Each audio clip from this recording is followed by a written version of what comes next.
Donc on se retrouve pour la deuxième partie de la vidéo sur l'installation solaire. Donc on va passer en revue vite fait les étapes qu'on a discutées dans la partie 1.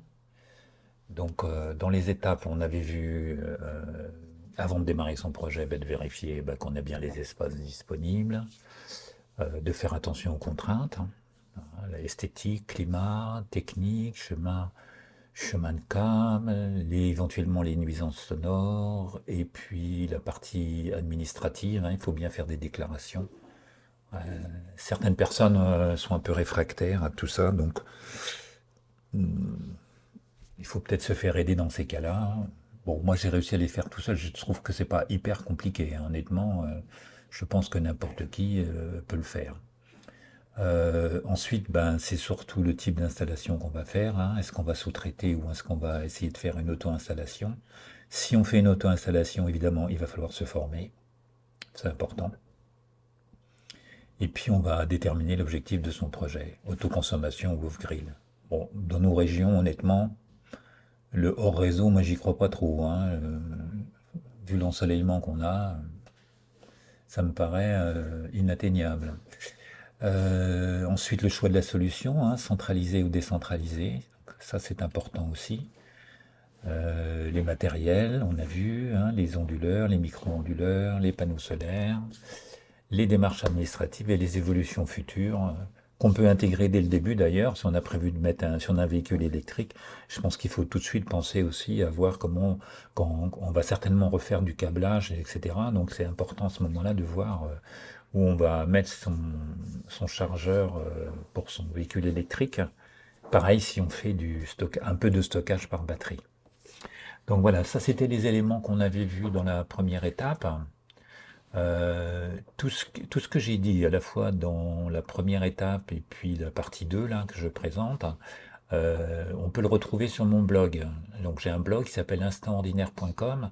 Si vous allez dans la partie blog, dans le menu, vous verrez, il y a un article sur installation de PV avec système de stockage. Donc vous pouvez aller cliquer, regarder, et puis tout ce que j'ai dit, en gros, vous allez le retrouver ici dans ce document, voilà, dans cet article. Donc voilà. Et là maintenant, dans la partie 2, on va voir un peu le planning, la timeline telle qu'elle a été faite, et puis les différents outils que j'ai utilisés. Alors, au niveau de la timeline, moi j'ai commencé en fait à faire pré-études en janvier, février. Et j'ai commencé vraiment le projet que vers le mois de mars. Donc, euh, pourquoi? Parce qu'en fait, j'avais le temps d'y réfléchir. Et puis, je voulais démarrer vraiment quand il commençait, quand j'étais à peu près certain qu'il allait faire beau. Et je m'étais donné comme deadline, comme point final du projet, si possible fin août, quoi. De manière à ce que je puisse encore avoir le début de l'automne pour affiner si jamais, par exemple, j'avais eu du retard ou des choses comme ça. Mais en tout cas, l'idée, c'était, voilà, printemps-été, je fais le projet, je suis tout seul dessus, j'ai beaucoup de choses à faire, et je le fais pendant ces mois-là, les mois où il fait beau, où en fait, c'est pas trop un problème si j'ai des choses qui traînent un peu dehors, le temps de monter les gaines, le temps de démonter des choses et de les remonter. Voilà. Donc c'était un peu le- la manière dont j'ai conçu le planning. Donc je me suis donné beaucoup de temps. Donc là, on voit en fait, février-mars, j'ai fait l'étude des solutions et la déclaration en mairie. J'ai commencé par ça, donc ça, faut le faire, faut pas traîner pour le faire. Ensuite, en mars et juin, j'ai commencé à commander du matériel, j'ai commencé à faire tous les réaménagements, des choses qu'il fallait déplacer, revoir mes racks informatiques, les commander, recabler également tout ce qui était câblage informatique dans la maison, et dans le garage ou sur les terrasses. Voilà, tous les choses qu'il était nécessaire de faire pour que je puisse installer correctement les panneaux solaires avec les systèmes de gestion qui en découlent. Voilà, j'ai pris beaucoup de temps au printemps pour faire toute cette partie-là. Ce qui fait qu'en juin, j'avais déjà la terrasse sud et la terrasse nord qui étaient installées, elles étaient connectées. Mais je, je les avais bridées, c'est-à-dire que je faisais zéro export sur le réseau. Ce qui fait que j'avais le temps encore pour me décider pour faire la demande de raccordement à Enedis dans la mesure où j'étais pas encore certain si j'allais faire comment dire, une injection gratuite ou si j'allais essayer la réinjection avec option d'achat. Bon, il s'est avéré par la suite que l'option d'achat me plaisait pas spécialement, c'était encore de la bureaucratie, et puis vu le coût, je crois que c'était 10 centimes, je crois que maintenant c'est passé à 7 centimes aussi, donc je m'étais dit que ça valait vraiment pas le coup et que mon objectif à moi c'était vraiment de faire de l'autoconsommation. Voilà. Ensuite, fin juin, j'ai envoyé un dossier technique aux ingénieurs d'Emphase pour valider l'installation de la batterie. Donc ça c'est important dans les dossiers, on va dire.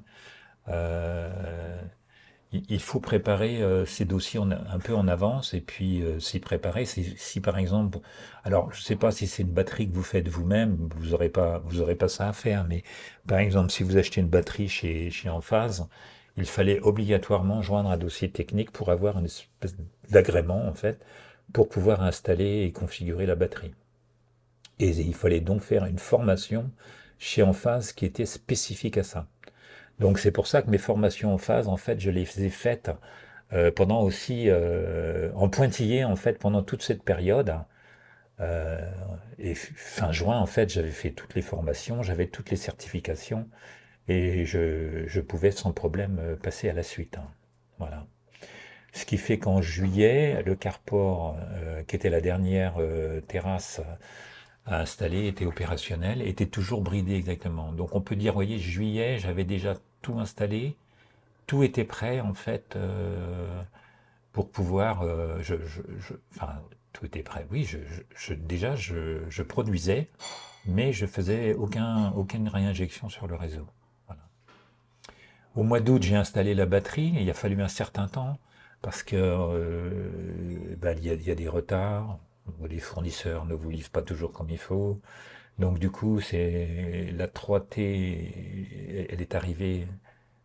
Je crois que elle commençait à sortir en Europe, donc il y avait peut-être pas tellement de quantité disponible, soit dit en passant, hein. Donc, je l'ai reçu au mois d'août, je l'ai installé. Franchement, c'était très facile, il n'y avait aucun problème de ce côté-là. Et puis ensuite, après, j'ai supervisé un peu le système et ensuite, j'ai décidé de faire le passage quand même du Consuel pour valider mon installation. Alors, je crois que c'est pas nécessaire si vous êtes en dessous de 3 kilowatts. Moi, dans tous les cas, comme j'avais touché pas mal de choses, je voulais vraiment que le Consuel passe et valide, et je voulais avoir mon certificat violet, qui est obligatoire d'ailleurs si vous voulez faire de la réinjection avec obligation d'achat. Il faut absolument avoir la- le certificat du Consuel, hein, sinon, surtout, et je crois même que de toute façon, au-delà de 6 kilowatts, je crois que c'est pas possible. Et je crois même que si vous ne passez pas par... pour les auto-installateurs, vous ne pourrez pas revendre. Je pense que c'est pas possible. Il vous faut un agrément par une entreprise RGE. Donc, si vous êtes auto-installateur, c'est pas la peine d'y compter, hein. Voilà, et mon système, en fait, il était donc prêt à partir de décembre 2023. Tout était en place et normalement, je n'y touchais plus à partir de là. Voilà. Donc voilà à peu près la timeline. Après, en fait, dans cette deuxième partie, vraiment, c'est un peu expliquer tous les outils, qu'est-ce qu'on a besoin quand on démarre un projet comme ça tout seul, et qu'est-ce qu'il faut faire. Alors, je ne sais pas s'il faut faire tout ça, il y a peut-être même des choses que j'aurais dû faire que j'ai pas faites, mais voilà un peu moi comment je me suis organisé. Et je pense que dans les outils, ben, il y a déjà la base, c'est de documenter ce qu'on fait. Donc, moi j'ai toujours un carnet où je note tout. Et puis, il faut utiliser les outils modernes. Moi, j'utilise Excel, par exemple. Un truc tout bête, c'est votre consommation. Voilà, vous pouvez avoir un suivi de votre consommation Et puis, dans ce cas-là, vous savez exactement combien de kilowattheures vous consommez par mois, par an, etc. Et ça vous donne un peu une idée des économies, du potentiel d'économies que vous allez pouvoir faire. Donc, moi, j'avais ça sur les années 2020, 21, 22. Donc, j'avais les informations que j'avais retrouvées chez Enedis. J'avais aussi regardé l'ensoleillement en Bretagne. Donc, on peut voir que, en fait, euh, on a la chance quand même un peu d'être en zone côtière. Donc, on peut aller jusqu'à 2000 heures d'ensoleillement. Mais je pense que c'est assez optimiste, là, soit dit en passant. Par rapport au reste de la Bretagne. Brest, par exemple, ils sont donnés qu'à 1700. D'accord? Donc ça, c'est important. Bon, on voit qu'on est quand même assez loin de Toulon, toute la zone sud, là où ils sont eux à 3000 heures. Hein. Donc, bon, le soleil, c'est pas à fond pour tout le monde. Voilà, et puis une autre chose qui sont importants, enfin, qui sont importants, qui peut être bien, c'est d'aller sur le PGIS pour évaluer sa production. Donc ça, c'est un site qui permet euh, de vous rentrez en fait votre localisation, vous rentrez le nombre de kilowattheures, le nombre de kilowatts de panneaux solaires que vous avez installés, vous déterminez l'orientation de vos panneaux, l'inclinaison de vos panneaux, l'azimut, donc de combien de degrés ils se décalent par rapport au sud, et puis, à partir de là, lui, il va calculer, parce qu'il a les bases de données adéquates, l'ensoleillement que vous avez sur votre site et les prévisions comment dire, de production que vous allez avoir. Voilà. Et donc, j'ai benchmarké au début, j'ai regardé un peu après dans la réalité si c'était vrai. C'est assez juste, hein. On se rapproche vraiment de ces chiffres. Alors ça peut varier d'une année sur l'autre, mais on est assez proche de ces chiffres-là. Donc du coup, je trouve que ça vaut vraiment le coup de le faire, parce que ça vous donnera quand même une idée de combien vraiment combien vous allez pouvoir produire sur votre site. Donc ça, c'est les choses qui sont à faire. Ensuite, dans les choses, à mon avis, qui sont à faire, c'est de suivre son budget. Donc là, c'est un exemple de suivi des coûts sur Excel, hein. Et donc, ça vous permet, vous notez tout ça et ça vous permet à la fin quand même de pouvoir voir combien vous avez vraiment dépensé sur votre projet et quel est potentiellement votre retour sur investissement. Bon. Donc, par exemple, ici, là, moi, si je compte tout, quand on va juste à la fin du spreadsheet, on voit le total photovoltaïque. J'ai dépensé 11 500 euros. Donc ça, c'est tout l'installation, tout compris, mais uniquement panneaux solaires. Et puis 16 000 en comptant la batterie. Et si je compte tous les petits à côté, électronique, câblage, machin, etc., là j'arrive à 17 800. Voilà. Donc c'est pas déconnant, quoi, je veux dire. Et j'ai installé moi du 8 kilowatts, d'accord? Alors j'avais fait faire quelques devis parce que je m'étais posé la question en début d'année 2023 si j'allais sous-traiter ou pas. Et bien on voit que les devis sont assez proches, mais par contre on a un nombre de kilowattheures inférieur. C'est-à-dire que j'avais un installateur pour 6 kilowatts qui me faisait une proposition à 17 800 et j'en avais un autre pour 6 kilowatts aussi qui me faisait une proposition à 16 200. Voilà. Donc potentiellement, le fait de le faire soi-même, j'économisais entre 4600 et 6200 euros sur l'ensemble du projet. En fait, le fait de le faire moi-même, ça m'a payé ma batterie. Et ça m'a permis d'installer 8 kilos au lieu de 6. Voilà. Donc j'ai gagné 2 kilowatts crête plus la batterie en faisant moi-même. Voilà. Sans compter, bon, évidemment, les améliorations à côté que j'ai pu faire, que de, qui étaient un peu hors projet, quoi, hein. La rénovation du réseau data, euh, réorganisation des espaces, etc., etc. Donc ça, c'est quelque chose que vous pouvez faire aussi, hein. Mais globalement, vous regardez sur Internet, les devis, moi, que j'ai eus ne sont pas déconnants du tout, hein.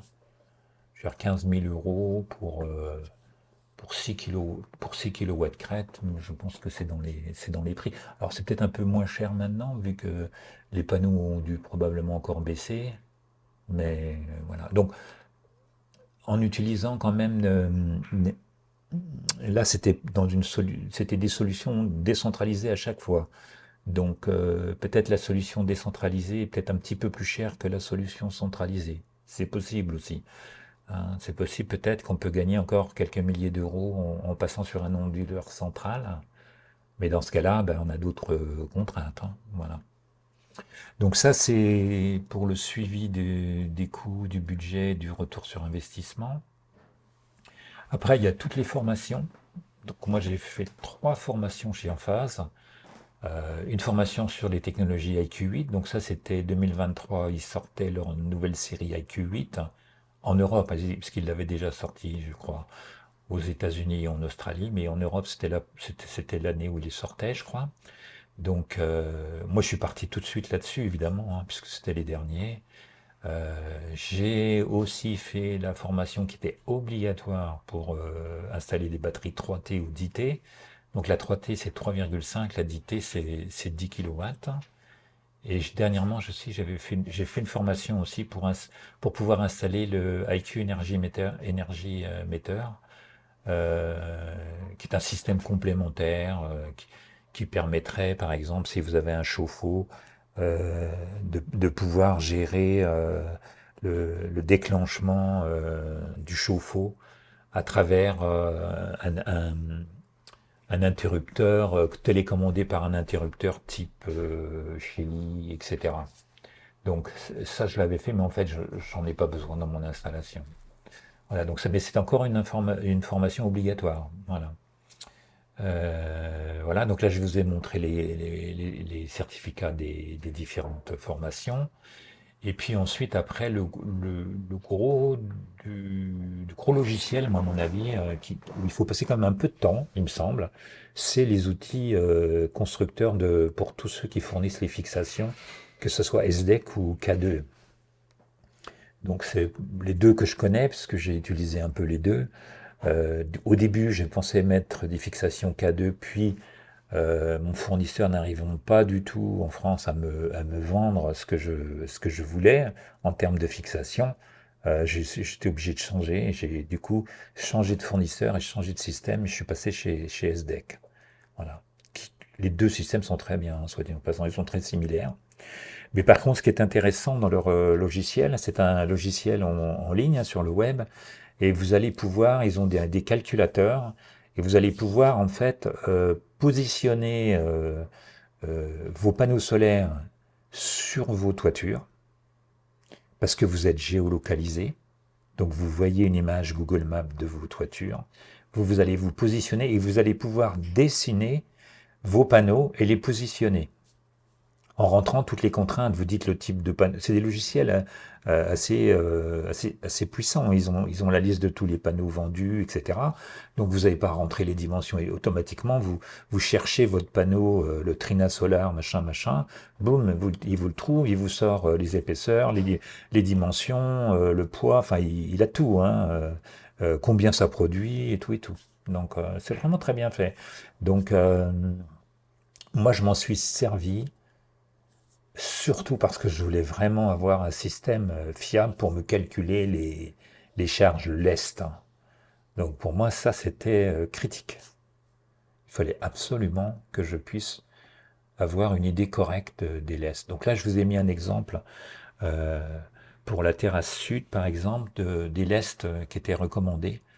Donc, une fois que vous avez rentré tout ça, vous rentrez vos panneaux, vous dites votre localisation, vous dites quel type de classe vous êtes, suivant que vous êtes en bord de mer, en montagne, etc. Donc, il y a un certain nombre de paramètres qui sont assez faciles à remplir et qui sont déjà plus ou moins pré-remplis par le logiciel.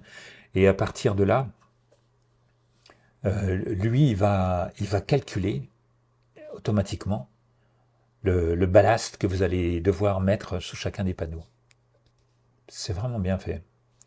Voilà. Et il vous sort après un récapitulatif, un genre de document d'installation que vous pouvez garder Et là, c'est juste un extrait de ce document qui vous dit exactement, voilà, comment vous devez, qu'est-ce que vous devez faire. Donc, il le donne par panneau, comme ça, en kilos, et il vous sort aussi le ratio par mètre carré. Donc, le nombre de kilos par mètre carré que vous avez mis. Donc ça peut être important pour les gens qui ont des structures en bois, par exemple. Moi, j'avais une dalle béton, donc c'est des dalles béton. Donc, moi, j'avais pas trop de problèmes de structure.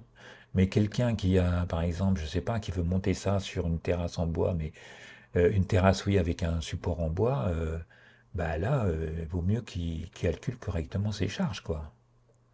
Voilà. Donc ça, il m'a semblé intéressant. Il vous sort aussi un bill of material, comme ils disent les Anglais là.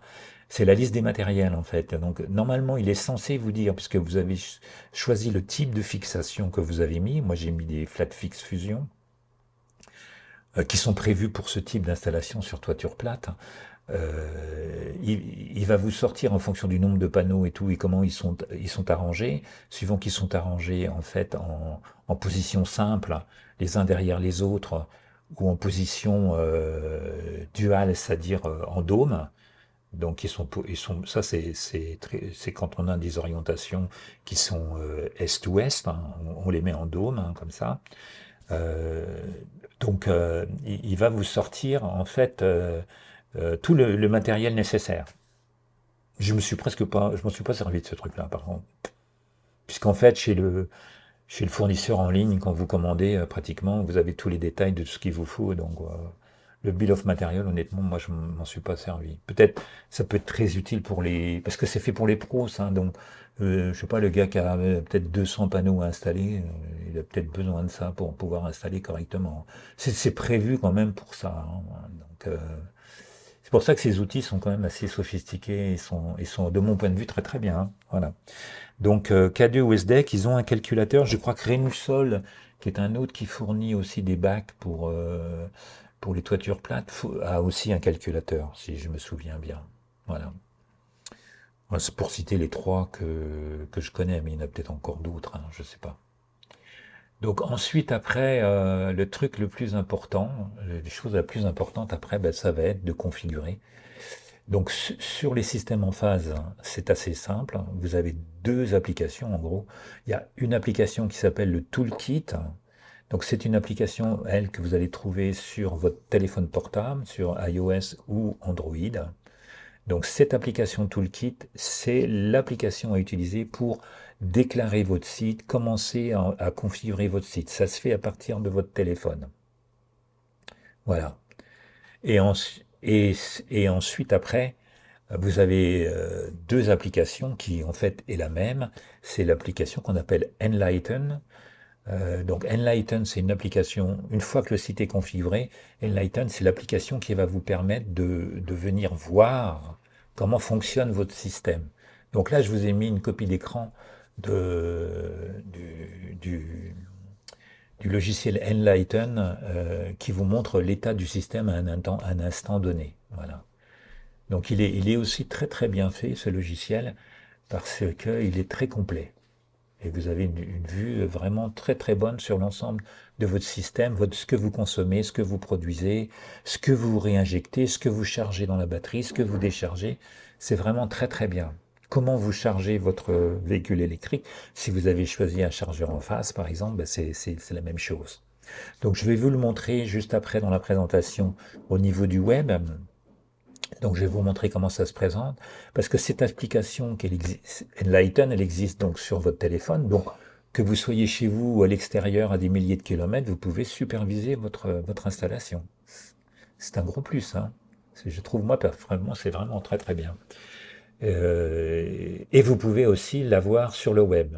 Donc cette partie, en fait, Enlighten, elle existe sur le téléphone, mais aussi sur le web. Sur le web, elle est même encore plus complète, hein, parce qu'elle propose des rapports, des descriptifs de l'état du système encore plus détaillés que vous pouvez l'avoir sur la version téléphonique, voilà, sur l'application du téléphone. Voilà, ce sont les deux applications absolument à connaître et à utiliser, parce qu'elles sont vraiment très très bien. Voilà. Tout en sachant que plus tard, vous pouvez aussi, si vous avez de la domotique, il y a des intégrations possibles et donc vous pouvez aussi visualiser en quelque sorte votre production, consommation dans des outils comme Home Assistant. Mais l'application reine, on va dire quand même, c'est bien Lighten en fait, hein. Voilà. Donc, on va passer maintenant sur cette fameuse application Enlighten. Donc voilà, nous voilà maintenant dans le logiciel Enlighten. Donc là, c'est la partie web. Je vais montrer que la partie web parce que c'est la plus facile à montrer. Et sur votre téléphone, vous aurez exactement la même chose. Voilà. Donc voilà, là par exemple, je viens de me connecter. On est bien le 23 novembre, vous voyez, et le système, il me dit que le système a été mis à jour il y a 4 minutes. Il est dans son état normal. Il fait 13 degrés dehors, mais il fait pas très chaud aujourd'hui. Donc là, vous allez retrouver votre configuration générale. Donc depuis, ça marche par défaut à la journée là. Donc depuis 0 heure ce matin, voilà, j'ai importé 57 kilowatts. J'en ai produit qu'un 4. C'est normal parce qu'il ne fait pas beau du tout, du tout. On est en Bretagne quand même, hein. Enfin, on va pas se fâcher avec les Bretons, on les adore, mais quand même. Décharger 0, elle ne s'est pas chargée du tout non plus, et j'ai donc rien exporté. Donc voilà, la synthèse, et j'en ai consommé 59. Alors, pourquoi autant? Tout simplement parce que j'ai chargé cette nuit. Parce que je charge pendant mes heures creuses. Donc hier, la batterie de la voiture était descendue à 24, 25. Et quand c'est comme ça, je la remonte à 65% de charge. Ça suffit. Donc pour nos besoins locaux. Donc du coup, on voit qu'en fait, la maison, c'est seulement 35 kilowatts. Mais j'ai chargé 23,8 kilowatts dans la voiture. Vous voyez, la synthèse, elle est tout de suite là. C'est vraiment bien fait. Et ça vous donne aussi, justement, en rappel sur le côté, ça vous rappelle que votre chargeur est actuellement débranché, et ça vous dit que vous avez consommé aujourd'hui 23,8. Donc le chiffre que vous avez là aussi, vous le retrouvez là. Et il vous dit que le programme à venir, donc ça c'est ce que je vous expliquais, j'ai programmé pour que ça puisse charger en heure creuse seulement, en ce moment, ou en charge verte, ce qu'ils appellent la charge verte, c'est-à-dire quand j'ai un surplus de production solaire. Donc dans ce cas-là, effectivement, il chargerait la voiture, mais là il ne le ferait pas, parce qu'il fait pas assez beau et j'ai pas assez de soleil. Mais par contre, de 10 heures du soir jusqu'à 5h30 du matin, presque 6 heures du matin, on est dans les heures creuses ici chez nous. Ça n'a pas changé, je crois que ça ne changera pas. On restera toujours au niveau de la commune avec les heures creuses qui démarrent à 22 heures et qui se terminent à 6 heures le matin. Donc moi j'ai prévu de pouvoir charger pendant cette partie-là. Voilà. Il me donne ma dépendance au réseau, bah là elle est de 98%, hein, c'est certain, hein, c'est pas avec ce que je produis, 1,4 kW, j'ai produit 2%. Ma compensation solaire était de 2%, vraiment très très très très faible. On est en hiver, hein. Voilà. Donc qu'est-ce qui se passe en fait en temps normal, quand vous voulez voir vraiment en temps réel ce qui est en train de se passer, vous faites le statut en direct, hein, et là il ouvre une autre fenêtre, et puis il va vous dire ce qui est en train de se passer. Voilà. Donc par exemple là, vous voyez, je produis 0,3, j'importe un 4, et ma batterie est inactive, parce qu'en fait, j'ai même pas suffisamment de soleil pour recharger ma batterie. En temps normal, je veux dire, quand j'ai suffisamment, je produis plus, mais vous allez avoir des flèches supplémentaires qui vont apparaître ici, là, qui vont aller vers la batterie, hein, pour dire quand vous chargez la batterie, et quand vous déchargez la batterie, vous aurez des flèches aussi qui ressortent pour vous dire que vous renvoyez vers la maison au niveau de la batterie. Ou en production, vous renvoyez vers le réseau, vous avez aussi des flèches qui s'affichent. Voilà. Là, par exemple, c'est pas dynamique, mais ça l'est en fait, hein, d'accord? Mais il se passe rien là en fait. Voilà, vous voyez, le V est à 0, etc. Alors si vous êtes en train de charger, c'est pareil, vous allez voir des flèches et vous allez voir ces chiffres-là qui vont évoluer. Voilà. Donc c'est un outil très très intéressant de ce point de vue-là. Donc là, on voit la batterie, elle reste à 4%, et puis mon profil, parce que vous devez vous définir un profil, il est en autoconsommation. Voilà. Donc voilà en fait le point de vue que vous avez directement, tous les jours, n'importe quelle heure, n'importe quel moment, que ce soit sur votre téléphone ou sur le web, voilà les informations donc, que vous allez avoir. Ensuite, vous pouvez regarder côté énergie cette fois-ci. Donc ça aussi, c'est vraiment très très bien. Vous allez pouvoir voir en fait en termes d'énergie cette fois-ci, au niveau du jour, de la semaine, du mois, de l'année, depuis la durée d'exploitation, eh bien, ces mêmes valeurs-là, c'est-à-dire combien vous avez importé, combien vous avez exporté, combien vous avez produit, combien vous avez chargé, combien vous avez déchargé. Donc c'est super intéressant, par exemple, si vous regardez au mois, voyez, je me mets sur le mois, donc ça c'est le mois de novembre. Hein, on est bientôt à la fin du mois, vous voyez, le 23. Et là, vous voyez la courbe rouge que vous voyez là, c'est le chargement de mon véhicule électrique. Voilà. En orange, là, c'est ce que je consomme, ce que j'exporte. En vert, c'est ce qui est chargé et déchargé au niveau au niveau de la batterie. Et en bleu, c'est ce que je produis. Donc vous voyez que ma production, elle est faible. Hein. Voilà. Donc sur le mois de novembre, on voit que j'ai importé 1,1 MW et je n'ai produit que 193. Et ma compensation solaire n'était que de 15%. Mais par contre, si je remonte, voilà, on va remonter, on va aller voir en juin, juillet. Voilà, on va aller en voir en juin, cette fois-ci. Voilà. Et bien vous voyez, en juin, c'est tout l'inverse. C'est-à-dire que j'ai produit 1,3 MW et je n'ai importé que 521 kW. Voilà. J'ai produit 2 fois plus, beaucoup plus que 2 fois plus d'ailleurs, que ce que j'ai importé. Et j'en ai exporté 339. J'ai pratiquement exporté, pas tout à fait, hein, on voit, mais 339 exportés et importés 521. Et du coup, ma compensation solaire était de 90%. Voilà. Donc c'est vraiment très bien. On voit que pareil, au niveau de la batterie, on voit que ben voilà, j'ai déchargé 123 kg et j'ai chargé 141 kg. Voilà. Donc on voit un peu là du coup on voit le fonctionnement au mois. Donc moi je trouve ça super intéressant parce que mois par mois vous pouvez suivre en fait cette partie-là. Donc ça c'est des joints, voilà. Ça c'est juillet, je suis à 85% de compensation solaire et c'est pareil, là j'ai produit 1,2 MW. Au mois d'août 1,1. Je crois que c'est juin, c'est encore le mois où on a le plus produit cette année. Vous voyez, 1,1 et j'ai importé 730. Hein. Voilà, j'ai chargé mon véhicule électrique voilà, tout le long du mois, etc.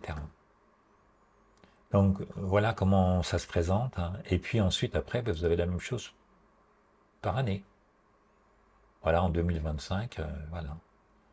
J'ai importé 10 et j'ai produit 8,7 et j'en ai exporté 2 en mégawatts, hein, là, pour le coup.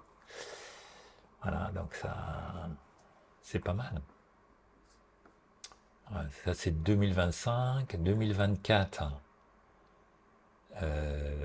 Voilà, j'ai produit 7 et j'ai importé 11. Donc c'est pareil. Sur l'année, vous voyez, j'étais à 41% de compensation solaire en 2024. En 2025, je suis à 51. Je suis un peu mieux, j'ai un peu mieux géré. J'avais le véhicule électrique, donc l'été, quand je m'en servais pas, je le laissais brancher quand même. Et puis, du coup, plutôt que d'exporter, ça chargeait la voiture. Donc, ça, c'est pas mal quand on est en autoconsommation parce que ça permet quand même de stocker pour vous et vous stockez dans votre véhicule. Vous renvoyez pas gratos à Enedis ou vous revendez pour presque rien avec obligation d'achat. Voilà. Voilà, c'est 2024. 2023, vous voyez, bah, c'est là où j'ai commencé à produire. Là, 312 quand même déjà en juin. Voilà, juin. Juillet, ben, 494, etc. Voilà. Et puis ça a commencé à monter. Voilà. Donc voilà le système. Alors, il vous fait ça au jour, à la semaine, au mois, à l'année et depuis la durée d'exploitation. Donc, c'est extraordinaire. Donc vous pouvez voir en fait là, depuis que vous avez installé votre système, voilà, combien vous avez produit, combien vous avez importé. Bah, depuis moi, le début, où je l'ai installé, vous voyez, 42% de compensation solaire. La moitié. Presque, pas tout à fait, mais voilà. On tend vers ça, quoi. On est de plus de 40% depuis le début. C'est pas mal, hein. Ça fait quelques économies substantielles, là.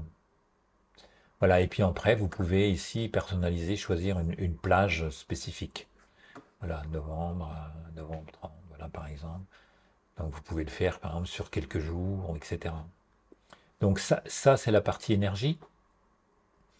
Et ensuite, vous avez les champs PV. Alors ça, c'est intéressant aussi. Voilà, c'est dommage, là, ce que je ne peux pas trop vous montrer puisque ça produit rien. Mais en fait, là, il va vous mettre le... Je vais peut-être le monter sur un champ voilà. Voilà, mettons-le là, par exemple. Voilà. Et là, vous voyez, vous avez la production en watt-heure par panneau. Là, sur la terrasse sud, celui-ci produit 83, 80, 83. Vous voyez, ils produisent tous à peu près la même chose, hein. Et là, on est sur le Carport, il est orienté sud aussi, il promet à peu près les mêmes. Et puis alors, au nord, là, à mon avis, il n'y a que dalle, hein. Ah si, quand même, il arrive à produire un peu. 47. Il a dû avoir un peu de soleil ce matin. Voilà. Donc ça, c'est intéressant parce que, euh, mettons que vous avez un doute sur un panneau, ou vous dites, tiens, c'est bizarre, vous pouvez vérifier de temps en temps, puis vous dites, tiens, pourquoi ce panneau-là, il est exposé exactement pareil, puis il fait moitié moins en production qu'un autre, par exemple. Voilà, vous vous dire, il y a peut-être un problème. Voilà. Donc c'est intéressant à voir, juste un peu pour superviser, voir si tout son système est bien équilibré et fonctionne bien. Voilà, moi j'ai jamais vu de problème là-dessus, ça fonctionne vraiment bien. Voilà. Et ça vous permet de voir en fait. Et en plus, c'est assez dynamique, c'est-à-dire qu'au plus là, c'est noir parce que ça produit peu, mais plus vous allez produire, plus ça va bleuir pour aller vers un bleu très très clair, hein, quand ça produit un maximum. C'est assez joli, c'est bien fait. Rien qu'avec les couleurs, vous voyez tout de suite votre niveau de production. Voilà. Donc, par exemple, ah ben oui, là du coup, je dois pouvoir, voilà, ben voilà. Voilà, je dois pouvoir. Ben, vous voyez, tout ça. Là, je vais remonter en arrière. Je vais retourner au mois de juin, où je produisais beaucoup. Voyons, 1er juin. Voilà ce que je vous disais. Vous voyez? Donc, là, par exemple, vous voyez très bien. Vous voyez, il est devenu bleu très clair. Et le 1er juin, chaque panneau a produit 1,73 kW. Voilà. Sur la terrasse sud, ceux du Carport, pareil, on est dans les 1,70. Et la terrasse nord, elle a quand même produit 1,30, même qu'elle soit au nord. Vous voyez, c'est pas si mal, hein. Et ça, c'est une exposition est-ouest, hein. Donc les expositions est-ouest sont parfois très intéressantes. Ça, c'est des choses à regarder quand on regarde ces espaces et ces expositions. C'est pas parce que c'est pas plein sud qu'il faut se dire, oh ben non, ça va. Non, est-ouest, ça peut être très très bien. C'est à vous de voir. Voilà, donc ça c'est un exemple, par exemple, et vous voyez, jour par jour, vous pouvez la ressortir. Voilà. Vous voyez, ce jour-là, ben, le 6, voilà. Le 5 juin, ben, à mon avis, il ne devait pas faire très beau, parce qu'il a produit que 517. Il devait y avoir pas mal de nuages ce jour-là. Par contre, le 6, voilà, ça allait bien, et ainsi de suite. Alors là, c'était top. C'est le 8 juin. Le 8 juin, ici, sur la terrasse nord, on était à 2,35. Je ne sais pas si vous imaginez, la terrasse nord à 2,35. Voilà, pratiquement, elle a produit pratiquement autant que la terrasse sud et le Carport. Voilà. Donc voilà pour le logiciel web dans ce qu'ils appellent l'état du direct. Voilà. Alors si si vous allez sur la partie Enlighten sur le web, où il ne vous donne pas l'état du direct, mais il vous donne l'ensemble de la configuration. Donc ce que je viens de vous montrer, ça correspond à ça, l'état du direct qui est ici. Vous voyez tout en haut là, le système complet. Donc là, vous avez tout le détail, le système complet, les périphériques. Voilà, vous allez, voilà. Et donc, ce que je vous disais, c'est que vous avez le détail de tous vos équipements. Tous. C'est très détaillé, c'est très performant. Ça vous donne voilà, combien c'est en train de produire. Voilà. Si je vous dis que le système est dans son état normal et que ma garantie, elle expirera en 2048. 25 ans. C'est ce que je vous ai dit. 2023, 2048. 25 ans de garantie. Voilà. Et comme je ne les ai pas achetés tous au même moment, vous voyez, celui-là, c'est en 49, lui. Voilà. Donc vous avez ça. Qu'est-ce que je peux vous dire d'autre? Vous avez l'état de la gateway, l'Envoy. Hein. Donc l'Envoy, alors j'ai la S-Metered, là. L'Envoy un peu avancé. Pareil, il est dans son état normal, il vous dit le dernier rapport qui a été envoyé, vous voyez. Donc c'est le 23, c'est aujourd'hui à 15h01, il est 15h07. Voilà, et la garantie, elle est moindre sur cet équipement-là, c'est 2028. Voilà. Donc 2028, c'est 5 ans la garantie, là. Voilà. Après, vous avez les différents compteurs de production intégrés. C'est les fameux CT dont je vous ai parlé. Donc là, c'est pareil, vous voyez, il vous donne en fait pour chaque CT dans quel état il se trouve. Ensuite, il donne les Q-relais. Donc les Q-relais, c'est l'élément qui permet de faire un isolement en fait entre la partie de production des champs solaires et puis le reste de votre tableau électrique. Donc c'est pareil, il vous dit dans quel état ils sont, etc. Et ensuite, après, vous avez de l'information sur chacun des micro-onduleurs. Donc moi, j'en ai 20. Vous allez retrouver tout cela avec leur état. Si vous cliquez dessus, hop, il vous dit que c'est celui-là. Voilà. Parce que quand on configure, on définit en fait et on donne avec les numéros de série, c'est-à-dire sur chaque micro-onduleur, il y a un numéro de série qu'on scanne avec son téléphone et le toolkit. Et du coup, ça va se positionner. Et ensuite, après, vous les scannez comme ça, vous notez les numéros, à la limite, vous notez sur un numéro de papier au niveau de vos champs solaires, ben là, c'était le numéro, là, c'était le numéro, c'était le numéro. Vous faites ça sur tous vos champs. Et ensuite, après, quand vous êtes dans le système, ici, vous n'avez plus qu'à dire, ben voilà, rentrer les numéros aux bons endroits, etc. Et ensuite, voilà, c'est pour ça qu'il peut me positionner sur le panneau en question. Vous voyez? C'est vraiment bien fait. C'est vraiment bien fait. Voilà, donc voilà pour les micro-onduleurs. Après, il y a la même chose pour... alors, le kit de communication. Alors ça, c'est important, il faut le regarder. Ce kit de communication, c'est une espèce de petit kit qui normalement se connecte en USB sur l'Envoy et puis qui va ensuite, après lui, émettre sur la bande des 2,4 GHz, je crois, c'est un genre de Zigbee, vers la batterie. Voilà. Donc quand votre batterie est juste à côté de votre Envoy, ça suffit, vous branchez. Mais dans mon cas, comme c'était au garage, c'est pour ça que je vous ai expliqué dans la vidéo précédente que j'avais utilisé un extender USB, c'est-à-dire que pour pouvoir déporter ce kit de communication dans le garage, il fallait que je puisse déporter la liaison USB en quelque sorte, vous voyez.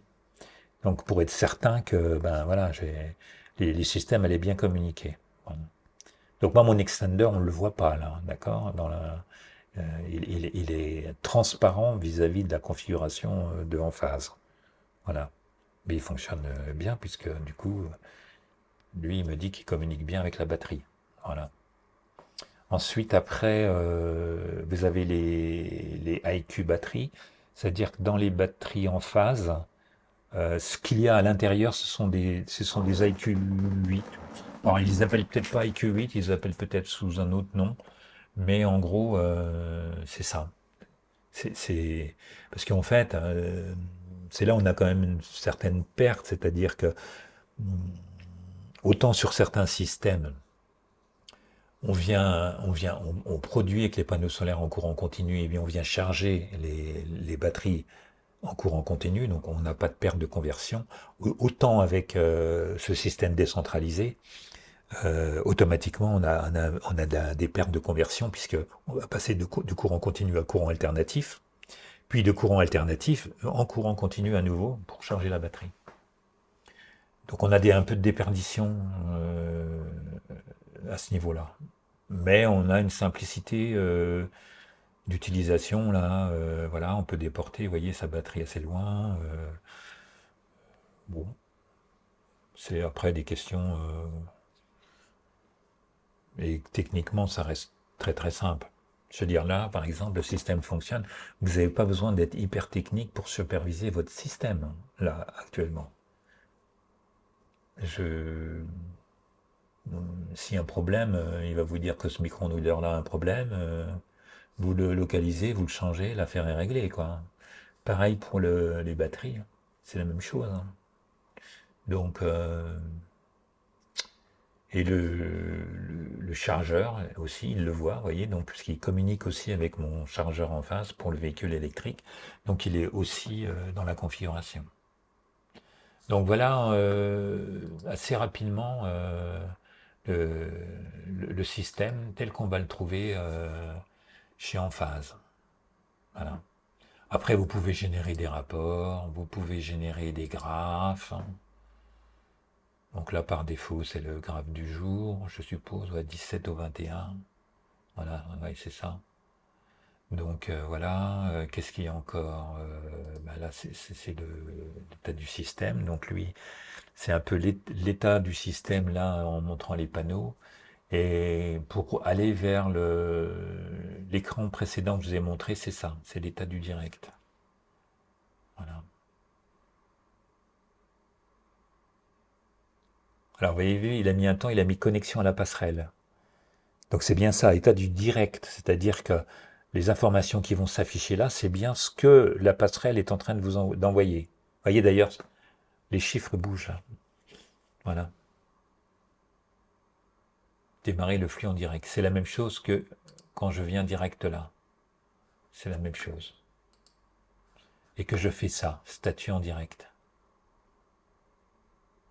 C'est exactement la même chose. Voilà. Sauf que là, je sais pas pourquoi, l'animation, ça bouge pas des masses, quoi. Voilà. Mais ici, voilà ce qu'on a. Ensuite, après, ici, bah, c'est pareil. On va retrouver le positionnement, les micro-onduleurs, etc. Et puis là, c'est les réglages, la configuration. C'est là où vous allez définir le nom de votre système, la connexion, le type de connexion Internet que vous avez, les fonctions météorologiques, si vous voulez les voir apparaître sur le site ou pas, votre limite d'importation, donc ça c'est important. C'est là que vous allez dire que, en fait, quel est votre abonnement chez votre fournisseur d'électricité. Donc moi c'est 12 kilos. 12 kilos. Donc ça c'est important, il a besoin de savoir parce que par exemple le jour où vous mettez à charger le véhicule électrique parce que vous avez dit vous chargez en heure creuse, mais qu'en même temps vous avez votre pompe à chaleur qui démarre ou que votre chauffage tourne à fond, vous pouvez facilement, rapidement dépasser la capacité de votre abonnement et votre disjoncteur général va sauter. Donc grâce à ça, lui, il va calculer et il va effectivement ne pas charger votre véhicule à fond, par exemple. Il va pas mettre 32 ampères. S'il s'aperçoit qu'à 32 ampères, ça fait tout sauter. Donc il va passer, par exemple, il va décroître et il va mettre, par exemple, que 10 ampères, ou 12, ou 15, ou 16. Donc il a cette intelligence. C'est comme ça que fonctionnent à peu près tous les chargeurs maintenant, hein, les wallbox, etc. Et je pense qu'ils ont ce type de fonction. Voilà. Mais par contre, ils sont obligés souvent Par exemple, si vous avez une wallbox, vous allez probablement être obligé d'aller mettre un compteur pour mesurer, un genre un Shelly en quelque sorte, pour mesurer votre énergie qui part sur le réseau, afin que la wallbox, elle sache réagir rapidement si elle voit d'un seul coup que vous allumez votre four, etc. Eh bien, il faut qu'elle baisse au niveau du chargement du véhicule électrique, sinon elle va dépasser la capacité de votre abonnement. Donc voilà, ça sert à ça, tout ça. Voilà. Et comme comment dire, le chargeur en phase, il communique avec la gateway en phase, l'Envoy, bah, ils communiquent entre eux et puis du coup, ils font pas sauter votre disjoncteur. Voilà. Alors après, vous dites votre mesure de production, où est-ce que vous la prenez? La vue du système par défaut sur le kiosque, vous dites, bah, c'est les 7 derniers jours, c'est un graphique énergétique que je veux. Là, vous mettez les commentaires, etc. Là, vous avez la gateway et puis vous mettez le profil réseau de la gateway. Donc ça, c'est important puisqu'il y a des normes à respecter là-dessus. Donc vous devez mettre un profil qui correspond au profil recommandé par votre fournisseur d'électricité. Voilà. La dégradation annuelle, ça c'est bon, c'est des trucs un peu généraux. Production est limitée par l'Envoy, donc ça j'ai pas fait. Là vous pouvez éditer chacun des champs à nouveau. C'est là où vous pouvez à la limite, si vous remplacez un micro-onduleur ou vous êtes trompé de place sur votre champ, vous pouvez venir déplacer et les dire, ben voilà, ce micro-onduleur-là, il est à tel endroit. Voilà. Si je vais mettre le détail du champ. Ça y est, vous avez le type de champ, le champ nord, comment il est fait. Pareil, pour chaque champ, c'est détaillé.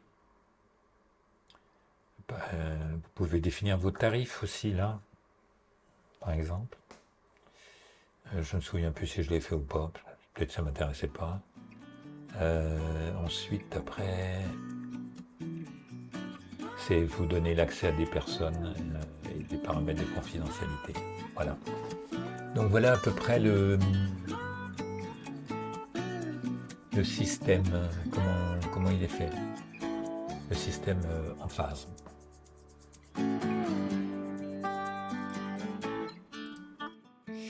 Voilà, c'est la fin de cette vidéo sur la deuxième partie et la dernière concernant le projet d'installation solaire en auto-installation. Si la vidéo vous a plu, abonnez-vous et puis je vous dis au revoir et peut-être à une prochaine vidéo.